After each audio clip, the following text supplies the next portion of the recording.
This is a short video on philosophy. Let us briefly discuss the outline or the topics which are present in this video. We are going to discuss a brief background on the philosophy and the definition of philosophy and beginning of the philosophy, what are the framework that has led to the development of philosophy, and also the stages of development like Greek philosophy, modern philosophy and contemporary philosophy. Greek philosophy led to the foundation of classic civilization, and modern philosophy led to the establishment of modern civilization. So what do I actually mean by the word philosophy? Let us see the dictionary definition of word philosophy.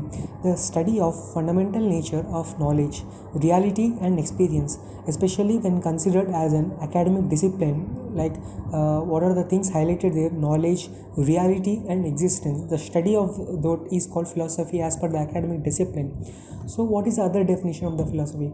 The term philosophy is coined from the Greek word philos, meaning to love, and sophi, meaning wisdom. Thus in that sense, philosophy accounts for the love of wisdom, that is seeking the wisdom. What is the formal definition of the word philosophy? It is defined as certa per ultima causas, which means certain knowledge through ultimate causes acquired by the use of human reason alone. That is, there are certain causes, and that led to that causes lead to the development of knowledge in us with the help of human reason. So that is called philosophy. What is a popular definition in the modern academic purpose and also in normal people? What is a popular definition of philosophy? It can be regarded as private wisdom, that is wisdom for an individual, that is a private for private life, giving the reason the ability to look things on a positive note. Hence this gives man an opportunity to be optimistic, especially in the times of misfortune, that is to support the man, to support the value system of the human beings, his individual freedom and his individual wisdom. So let us also see the technical definition of the philosophy. It is a science of science, that is, it does not unify all the sciences. It does not only unify all the sciences but also criticizes and defends the conclusion of the other science. That is, science is it clearly says that the science is an evolving process and it needs to be evolved. What is the beginning of philosophy actually? The historical beginning of philosophy came through 4 successive civilizations, that is Indian, classic or Greek, Christian and modern. So the first foundation civilization of philosophy comes from the Indian civilizations, and later Greek, Christian and modern. Western philosophy started when Thales of Miletus had his students like Anaximander and Anaximenes began their inquiry into the nature of things. That is, they started their inquiry into the universe, existence of nature, and that paved a way for the philosophy. That is, their against their current day society trend or current day society views of that time. So their view has changed, that has changed to the nature of things than the mythological one.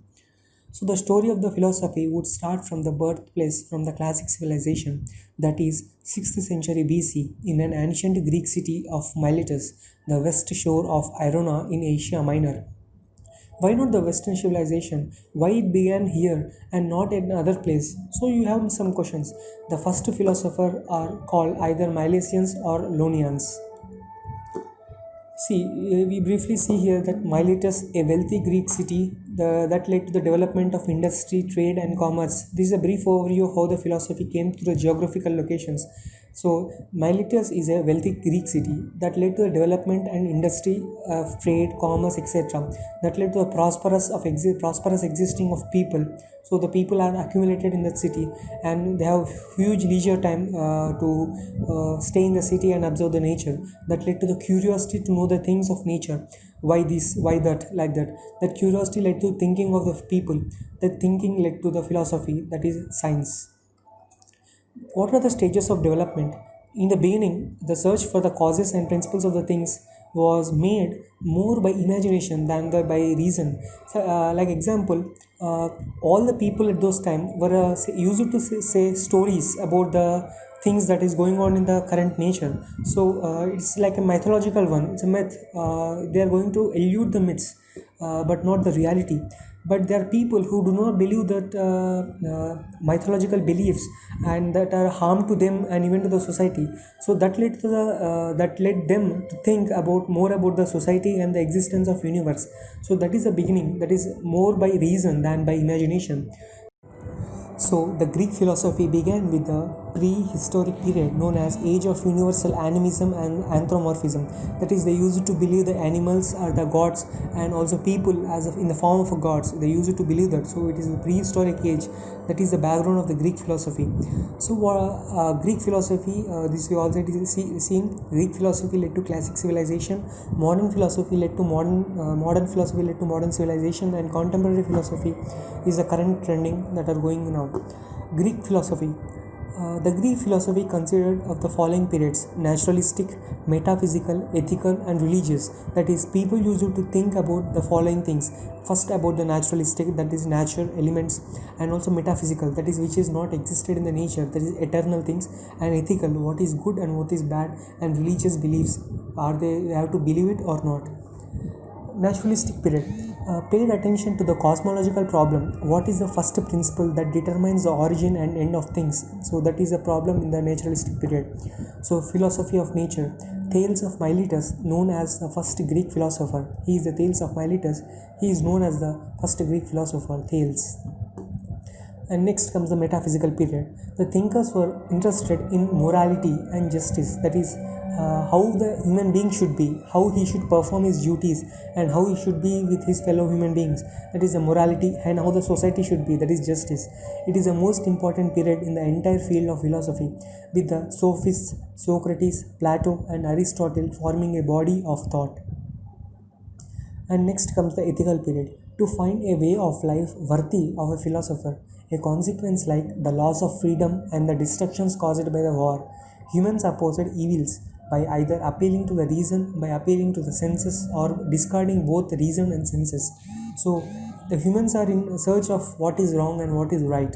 So religious period, that is, it came from Christian civilization. It led to Christian civilization. It attempts to resolve the human problem of human. Christianity appeared not as a philosophy but as a revealed religion given by the Jesus Christ. Three subperiods: period of evangelization, that is converting of Christians, and the patristic period, and scholasticism. Saint Thomas Aquinas, for example, for scholasticism.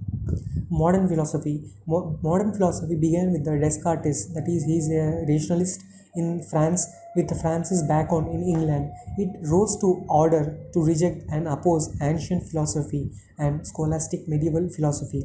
That is, the previous stage philosophies were rejected by the modern philosophy, mainly Descartes. Descartes is known as the father of modern Western civilization.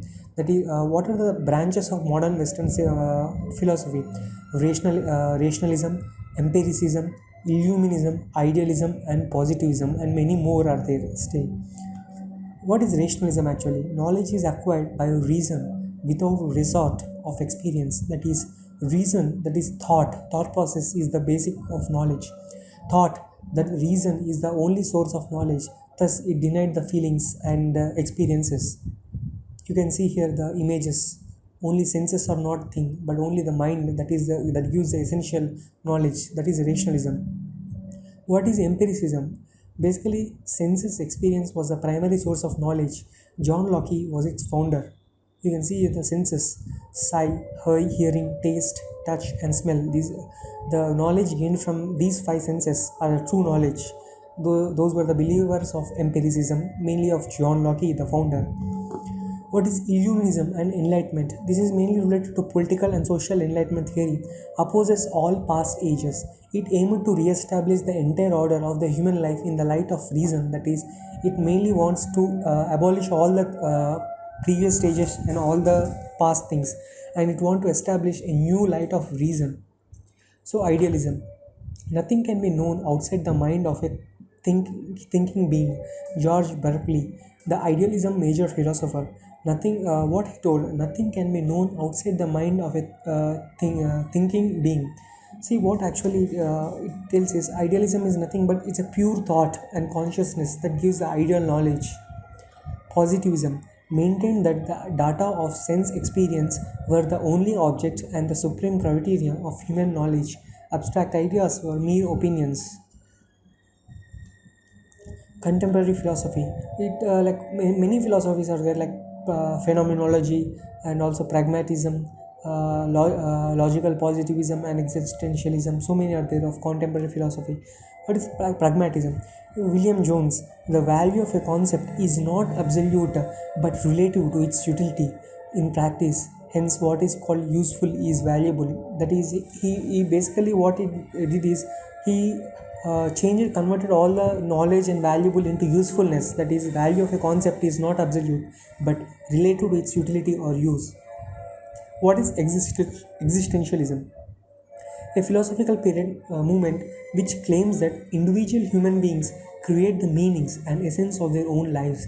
That is, you are the own philosopher of your own thing, own lives. Kierkegaard and Nietzsche are considered as the father of existentialism. Thank you.